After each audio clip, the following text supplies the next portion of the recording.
teendhooyinkan loogu talagalay in si ku meel gaar ah ay ugu hoydaan tahriibayaasha Soomaaliyeed ee laga soo tarxiilayo dalka Sacuudiga ayaa hay'adda socdaalka dunida ee IOM ka hirgelisay gudaha garoonka diyaaradaha magaalada Muqdisho waxaana kormeeray maanta halkaasi wasiirka gaadiidka iyo duulista hawada xukuumadda Soomaaliya Mudane Saciid Jaamac Maxamed Qorsheel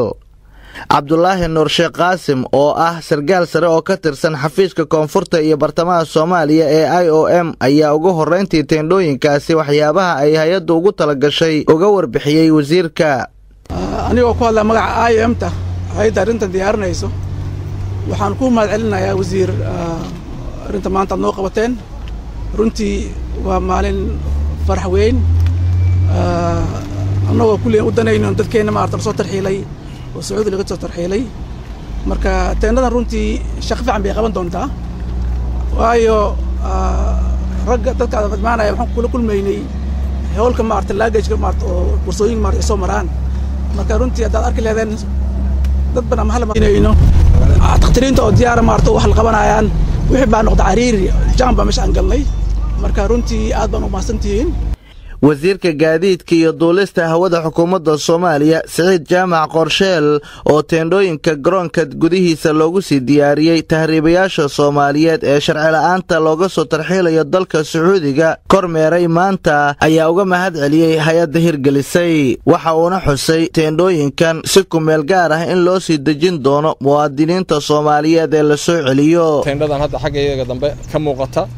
inay noqonayso meel transit lagu hakinayo dadkaas dhibaanaha ah oo caruurta iyo haweenka iyo odayaasha ah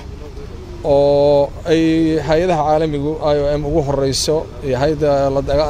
dagaalanka qaxootiga waxay ahayd masiibooyinka iyo hay'ado kale fara badan in ay marka hore rabaan halka in ay noqoto meel saldhig oo ah oo kaleeto kadibna marka halka lagu kala sooco dad baa marka u baahan maartay xaalad degdeg ah qaar baa u baahan soo khaldamay oo diyaarado meel ay u socdeen meel aan ahayn yimi sidii dib loogu hagaajin lahaa socodkoodii inay si dhameystirtaan oo gobolada kale Soomaaliya dadku halka kulli ma wada aha laakiin iyagu inta xagga ka soo qaadaan Sacuudi Arabia Jidda ka soo qaadaan bay xamarun ku soo daadinayaan marka inaga la rabaa in dadkii qof walba meeshu ka yimi markii hore ka tagay